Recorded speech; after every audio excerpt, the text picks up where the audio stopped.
Hey everyone, it's Matt here, and today we're doing another episode of Did I Get What I Ordered? And this one is going to be a bit more low-key compared to the last two that we did, but still going to be fun nonetheless. So, let's do some hints as always. You can guess down in the comment section down below what the games are that I got today. Now, there are 5 games. 3 of them are on the Gamecube. They are Japanese Gamecube games, so sadly we won't be able to test them. We'll still be looking at the, first of all, if I got them in question, and also the condition and stuff like that. But there are 3 games from a particular anime series that is very popular in the US and still is popular to this day, still getting games for it to this day. And at the time, we did get one of the games here in the US, so I ended up getting the games because it was a bundle. The other 2, however, gotta work on my words, we did not. And the other 2 are Xbox 360 games. One of them actually is from a long-time series that I did already cover on this series on this very channel, so long-time viewers. You've been writing stuff down in the sketchbook, you've been writing stuff down to keep track of the games we got on the series. And it's also a reboot of said series on the Xbox 360. Now, the second game, I don't know if it's a reboot or not, but it's from a series that started out on the Super Famicom, and we did not get it here, at least the Super Famicom version of that game. It's not necessarily, again, a reboot, not too sure. I've only played a little bit of it myself, but the point is that it is backwards compatible with this baby right here. Both of the 360 games are, by the way, so very happy to get it, and that's really the reason why I got it, was able to play them in 2021. I got them last year. This is also some archived footage. Play them in 2021 and actually be able to play them on this Xbox One. Which, yeah, base unit still plays backwards compatible games, which is pretty cool. So without further ado, let's get to these games right now. So the first game we're looking at is actually 3 games, and each one less playable on a US console than the last. So what do I mean by that? Well, let's open it up, and the games seem to be Naruto Gekito Ninja Taisen 2, 3, and also underneath it, 4. So these 3 games, the reason why I wanted to get them, even though sadly I have nothing that can play them. I could rip them, but I have nothing that can play them. Now, why would I want to rip them? Why would I even talk about that on this video? Well, because of the fact that the 4th game actually does have a partial fan translation. So I do want to talk about that because, funnily enough, the 3rd and the 4th game, even though the entire series, this particular series of games, this subset of games, were actually released in the US as Clash of Ninja. But for some reason, the 3rd and the 4th game are ones that we did not get in the US. I think we did get a 3rd and 4th Clash of Ninja game, but it was the Wii games, and it was just this whole weird thing. So more on that in a potential video on Lost in Translation. But what's very interesting to me is just that, again, these last 2 games, 3 and 4, didn't come out here. Well, I can't play them to test them out. We'll assume that they do work. And it just fascinates me that, you know, a series as popular as Naruto could actually end up having that happen. Despite the fact that, you know, you would think if it's a Naruto series, a Naruto game, especially at the peak of Naruto's popularity in the US, when it was really getting hot, that all of the games would come out here, but that wasn't the case. I assume it's because of the fact that these last 2 games came out while the Wii was out, so they thought, you know what, let's just focus on the Wii. But it's very interesting to see, and I got them, all 3 of them, because they were just the cheapest possible. Altogether, it was $14.50, although I should clarify, with shipping and tax, it did become $21.01, so it does sound like a lot for 3 GameCube games, but I do have to say, though, compared to what the 3rd and the 4th were going for separately, I thought that it was just best to just get them all together. If I remember correctly, this was a bid, and I was the only one who cared about bidding for it. So, you know what? Still cool to get it nonetheless, but the 3rd and the 4th one separately, though, people were bidding those up. So I thought, you know what? Might as well just get all 3, even if I don't technically need the 2nd one. I'm sure there's someone out there who will want it one day, and I could probably trade with them or sell it or something like that. So this next one is wrapped up in Amazon Prime shipping wrapping. But here's the thing. I didn't order anything from Amazon. So when I turned this around, I actually saw that it was my package from eBay, which I was very, very confused about. Kudos to them for reusing wrapping, it just really threw me off. But the game in question is backwards. So turning this around, we can see that it's Star Ocean: The Last Hope for the Xbox 360.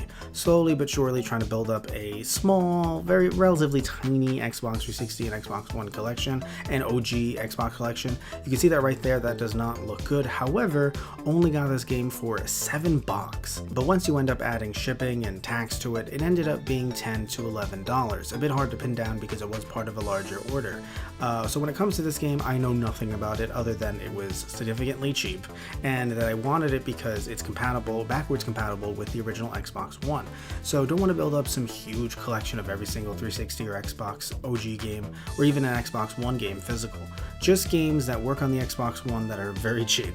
And I think so far I've been doing pretty well. So looking at the back of this box and seeing the plot, I don't like it. Let's remember, everyone, that I picked up this game about a year ago. So, fuck. But hey, the game is complete in box. That's nice, right? Yeah, there's a manual. It's pretty cool. It went to space. Fully Elon'd this whole thing. The manual feels a little weird, but again, $7. This is a multi-disc game. We'll get to that in a little bit. Looking at this though, a full color manual, how amazing is that? Really makes you forget about the plot of this game and any connection to the real world whatsoever. Oh man, art, how great is art? Anyway, actually the art in this game does look very interesting. Of course very anime inspired because, you know, and I do have to say though, it does specifically stick out on the 360. So what is this? From the looks of it, it seems to be a registration card. Don't know what it would be used for, but either way though, I'm going to safely assume that it is not valid anymore, but still pretty cool that it's, you know, with all this stuff either way. So looking at these discs, the artwork looks fantastic, and also there are 3 of them. And you know, I have to say, it's pretty interesting to think about the fact that there are 3 Xbox 360 discs, that there are multi-disc Xbox 360 games. But you know what? I would much rather prefer this than getting an Xbox One or a PS4 game and having them all just on one disc, quote unquote all on one disc, but really have the rest be download only, like update only. So I'm perfectly fine with this. Now, turning them around, they look iffy, so of course that will be a problem as well going forward. You know, if the games aren't clean or can't be cleaned, then you are, you know, locked out of playing other parts of the game. Would be very upsetting if that happens with, let's say, disc 2, but disc 1 and 3 are fine. One thing that I do have to say though is that when it comes to backwards compatibility, you thankfully only need 1 disc. And I talked about this over at our tutorial level channel, but still really cool either way. Just, you know, just give a brief little overview here, that one little tidbit, that yeah, you only need 1 of these 3 discs. It could be 1, 2, or 3, because it's actually downloading the game onto your Xbox One. So let's actually see if these games are gonna work.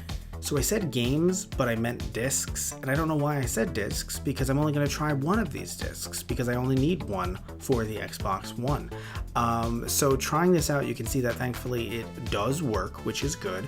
It's going to be downloading it onto the console, which if you only are using Wi-Fi, definitely take a good chunk of your day out to actually download this thing, because Wi-Fi is usually pretty slow for the Xbox One, at least for me anyway. But using an Ethernet cable, it's a bit faster. And let's actually check out some footage from the game. I am skipping most of the opening cutscene because I don't want to see World War III stuff right now. Alright. These are the most anime designs I have seen in a video game in a while, and here's what I mean by that, right? This is very much a product of its time. The amount of anime it is, combined with the voice acting, that just feels very much like I feel like I've been transported back to the mid-2000s. Now, that doesn't mean that I don't like it, and it's not that there aren't any other games nowadays that look like this. It's just that, you know, for the most part, you see a lot of games going towards very much this realism, that looking at something very, very, very anime, it definitely brings you back to a bit of a different time, at least for me anyway. And talking about the plot overall though, so yes, the whole setup is that there was World War III, things went really, really bad, and a lot of scientists got together to try and bring people to the stars. That's just the setup though, thankfully. So once you get past that, you are already amongst the stars, Star Ocean. name of the series. So you're already amongst the stars. I don't know where you're really going to go from here, as I haven't gotten that far in the game. I just know that the main character is your typical, yeah, too cool for school kind of guy. The other main protagonist, she is your best friend, seemingly for years since you were kids. She's like, hey, listen, how about you actually go to the orientation that you're supposed to go to? But again, he's too cool for school. So he's going to be training in this little room, and then that's how they lead you into essentially a tutorial level telling you how to play the game. It is very complex for me. Did not expect this level of complexity. Remember, I don't know anything about this game or Star Ocean, so definitely need to hunker down here, kind of get some training in, and try to play more of this game, because I do enjoy what I've seen so far. Now for the final game we're taking a look at today, this one was only $3.75. So at that price, and yes, when you add in shipping and tax and whatnot, it was about $7.75. Yeah, I don't think I could have passed this one up. And that game is also backwards and upside down too. Very interesting set of packaging today. It is Prince of Persia for the Xbox 360. So this one somewhat looks like it's anime as well. It is anime inspired in this case, still created by Ubisoft.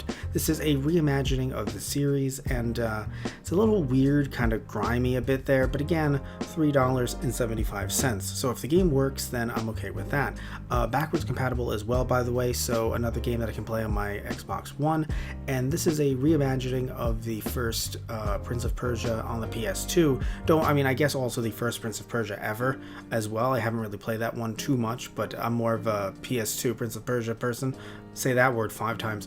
And opening this thing up, by the way, it also is complete in box. So again, $3.75 for the manual, and even this little insert here for Assassin's Creed and Far Cry 2. So interesting. And this is a 1-disc game, thankfully, so don't need to get multiple discs for this one. And wait, it says text a keyword? Oh wow, that is definitely not in service anymore. So while the Star Ocean manual was in full color, this one sadly is not, but still in pretty good shape, so I'm fine either way. Now looking at the disc itself, front of the disc actually looks pretty good. I say that both because of the artwork and the general scratches and whatnot, but turning this disc around, it's actually not that bad.